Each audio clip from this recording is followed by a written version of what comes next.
So খেয়াল করো, আমাদের যেটা চিন্তা থাকে যে আমাদের ধনাত্মক প্রান্ত থেকে বিদ্যুৎটা প্রবাহিত হচ্ছে, সেটা গিয়ে যখন বাল্বের মধ্যে দিয়ে যায় সেখান থেকে আলো বের হচ্ছে।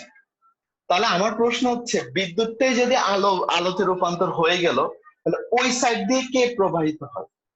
এটা আবার একটা আশ্চর্যজনক ব্যাপার না? যে একদিকে আমরা মনে করি বিদ্যুতের মাধ্যমে কি হচ্ছে, তোমার আলোটা জ্বলতেছে, তাহলে ওইটাই যদি হয় তাহলে তো বিদ্যুৎটা এখান দিয়ে বের হয়ে যাওয়ার কথা, শেষ। তাহলে ওই সাইডে তো আর কোনো কিছু পাওয়ার কথা না, ঠিক কিনা? কিছুই পাওয়ার কথা না, কিন্তু আমরা তো ওই সাইড থেকেও বিদ্যুৎটা পাই, এখান থেকে এটা প্রবাহিত হয়, এবং প্রবাহিত হয় সেটা ঠিক আগের জায়গায় ফিরে আসে, এটা আমরা জানি। সেখানে কি ঘটলো অ্যাকচুয়ালি? মানে এদিকে বাল্বও জ্বলতেছে, বিদ্যুৎও বিদ্যুতের মতো প্রবাহিত হয়ে আবার ফিরে আসতেছে, তাহলে এখানে কি ঘটলো? কে বলতে পারবো আমাকে ঘটলোটা কি? বলো কেউ একজন, কি ঘটলো এখানে? যে আমার বিদ্যুৎও যাচ্ছে, বাল্বও জ্বলতেছে, তাহলে কে গেল আর কে থাকলো, এই ব্যাপারটা আর কি। যে কোনো একজন, এটা কিন্তু আমাদের ডেইলি লাইফে ঘটে, আমাদের চারপাশে ঘটতেছে, আমরা এর আগেও পড়ছি, 9-10-এ 2 বছর পরে আসছি। তো দেখি বলো কি হয় এখানে অ্যাকচুয়ালি, কে বলতে পারবে কি ঘটে? যে কোনো একজন, কি রে, একটু সাহস করে বলো, কোনো সমস্যা তো নাই, একটু সাহস দেখাও, কি ঘটে এখানে?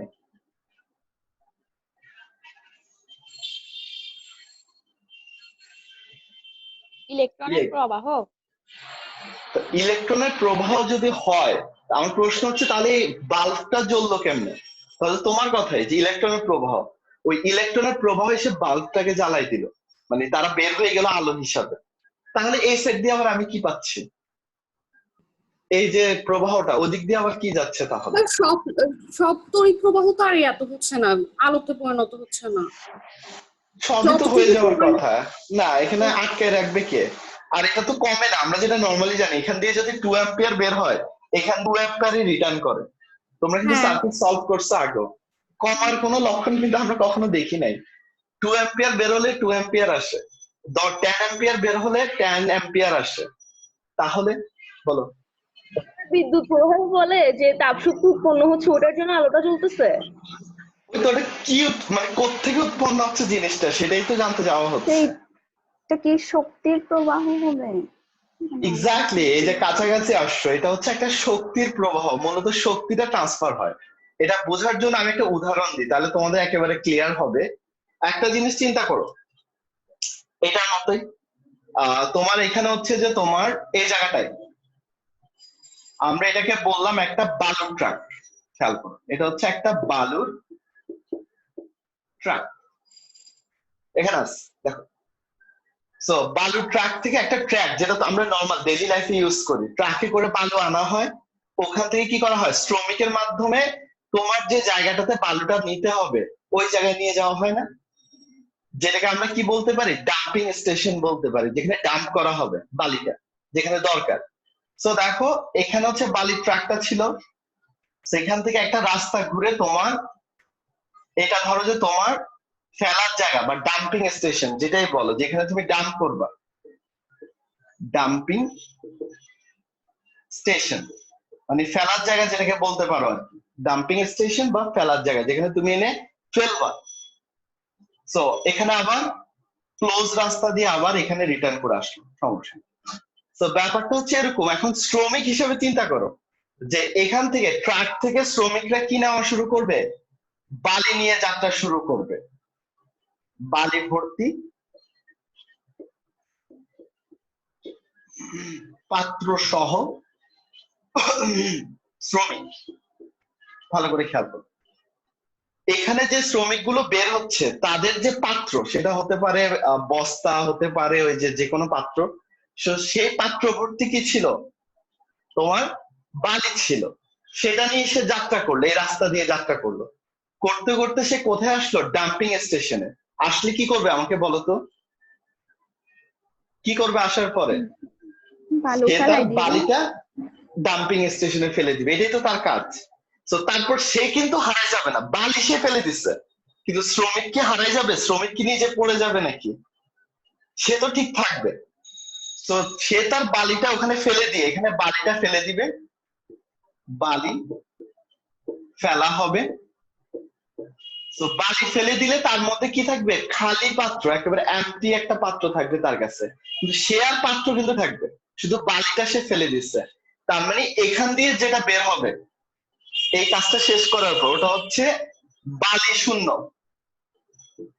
বালি শূন্য, এটা হচ্ছে বালি ভর্তি, এটা হচ্ছে বালি শূন্য পাত্র সহ শ্রমিক।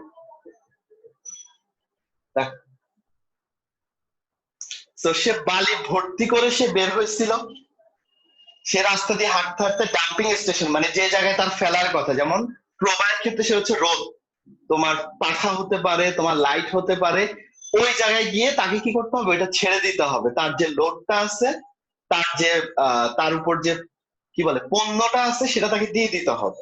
তো সেটা দিয়ে দিল, তো ওইটা দেওয়ার পর সে কিন্তু তখনও আছে খালি পাত্র সহ। তো ওই খালি হাতে তখন সে আবার কি করে আসবে, ফিরে আসবে। এখন বলতে পারো স্যার এটার সাথে ওইটার মিলটা কোথায়, এটার মিলটা কোথায় যাবে? তুমি জাস্ট আমি নিচে ছোট করে লিখতেছি, তুমি জাস্ট বালুর ট্রাক, যেটা বালুর ট্রাক, আমি একটু ছোট করে লিখতেছি, বালুর ট্রাকের জায়গায় ব্যাটারিকে কল্পনা করো, বা কোষ যেটাকে আমরা বলি, ব্যাটারি বা কোষ, বালুর ট্রাকের জায়গায় এটাকে কল্পনা করো যে ব্যাটারি।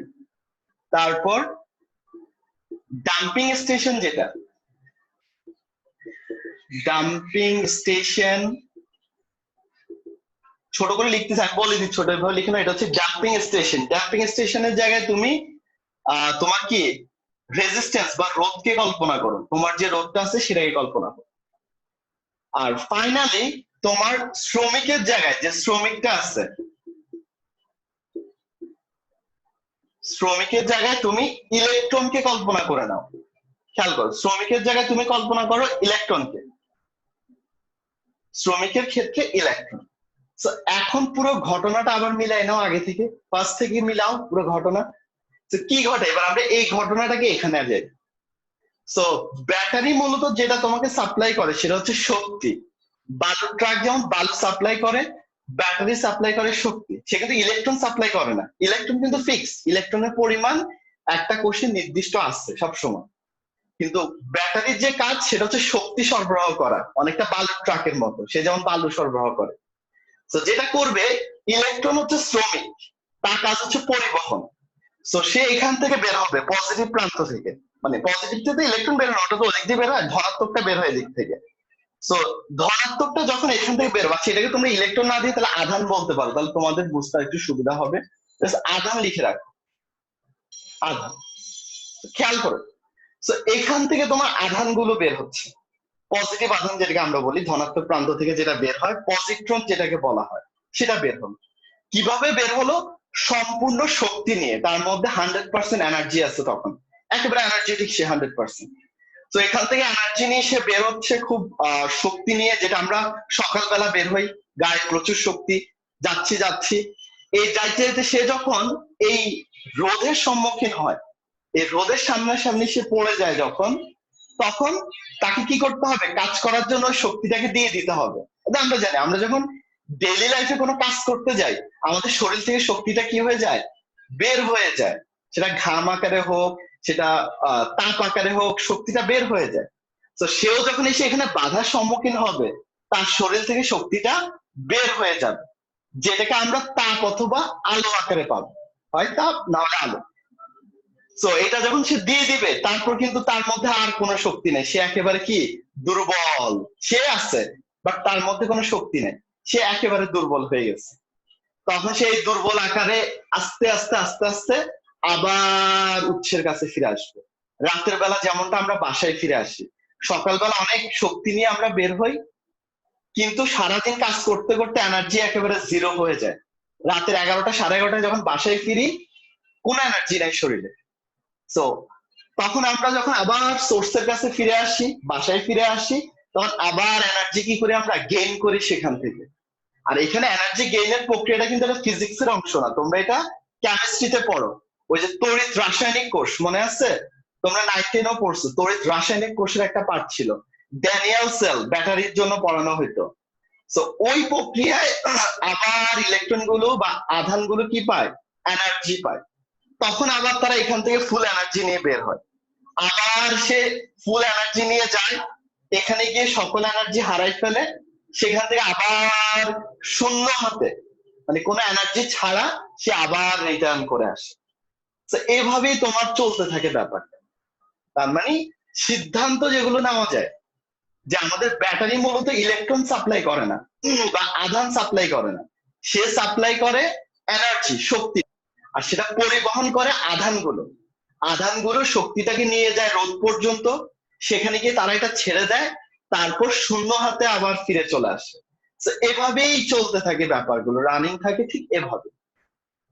সেটা আমি আরেকটু বুঝাবো, সমস্যা নেই। আগে বলো, যতটুকু বললাম ক্লিয়ার হয়েছে সবার বিদ্যুৎ সম্পর্কে, যে বিদ্যুৎ আসলে কিভাবে কাজ করে? ক্লিয়ার হয়েছে সবার? এটাই যে জিনিসগুলো একটু বুঝে শুনে পড়লে তখন যথেষ্ট মজা পাবা, আদারওয়াইজ জিনিসগুলো অনেক পেইনফুল হয়ে যাবে তোমাদের জন্য। এই হচ্ছে পার্ট। এখন এটা আমরা গাণিতিক ভাবে যদি আমরা দেখাই ওহমের সূত্রের মাধ্যমে, যে আমি যেটা বললাম সেটা আসলে রাইট কিনা, যে শুরুতে ফুল এনার্জি থাকবে, শেষে গেলে এনার্জি শূন্য হয়ে যাবে, সেই জিনিসটা আসলে রাইট কিনা সেটা আমরা একটু দেখি। এখন এতক্ষণ তো থিওরিটিক্যাল ভাবে দেখাইলাম, এখন গাণিতিক ভাবে আমরা দেখাবো এই জিনিসটাকে। তো দেখো, আমরা যদি গাণিতিক ভাবে যাই, তো এটাই, এখানে একটা রোধ কল্পনা করলাম, এটা। সো বিভবটা ধরো যে আমি দিয়ে দিলাম কত, 20 ভোল্ট, আর এটা হচ্ছে যে ধরো যে 10 ওহম, এটা হচ্ছে এ প্রান্ত, এটা হচ্ছে বি প্রান্ত, ভালো করে খেয়াল করো। এখন তার মানে একটা দ্বারা আরেকটাকে যদি ডিভাইড করো তাহলে তড়িৎ প্রবাহ পাওয়া যাবে কয় অ্যাম্পিয়ার? 2 অ্যাম্পিয়ার তড়িৎ প্রবাহ পাওয়া যাবে। 2 অ্যাম্পিয়ার, আই এর ভ্যালু হবে 2 অ্যাম্পিয়ার এখানে। তাহলে আমরা জানি আই সমান ভি বাই আর, তো এটা দিয়ে আমরা বের করতে পারি। তো এখন দেখো আমরা বিভবটা বের করি। শক্তি মানে হচ্ছে বিভব, যার বিভব যত বেশি তার শক্তি তত বেশি। সো আমাকে বলো এ পয়েন্টের বিভব কত হবে? ভি এ পয়েন্টের বিভব কত? একটা ইলেকট্রন ব্যাটারি থেকে বের হবে কত, 20 ভোল্ট শক্তি নিয়ে, যেহেতু ব্যাটারির শক্তি 20 ভোল্ট, সেও 20 ভোল্ট নিয়ে বের হবে। তো বের হওয়ার পরে এখানে কি কোনো কাজ হয়েছে? দেখো তো, এই ব্যাটারি থেকে এ পর্যন্ত কি কোনো কাজ করা লাগছে? কারণ এখানে কোনো বাধা নাই, কোনো বাধা নাই, দেখো খেয়াল করে, এখানে কিন্তু কোনো বাধা নাই, একেবারে প্লেন ওয়্যার, তার মানে এখানে কোনো কাজ করা লাগে না। আর যেহেতু এখানে কোনো কাজ করা লাগতেছে না, সে কারণে এখানে কোনো কি হবে না, বিভবের পতনও হবে না, মানে শক্তি হ্রাসও হবে না, সেম থাকবে ব্যাপারটা। তার মানে আমরা ভিএ তে বিভব কত পাবো? 20 ভোল্টই পাবো, কোনো চেঞ্জ নেই, সেম টু সেম।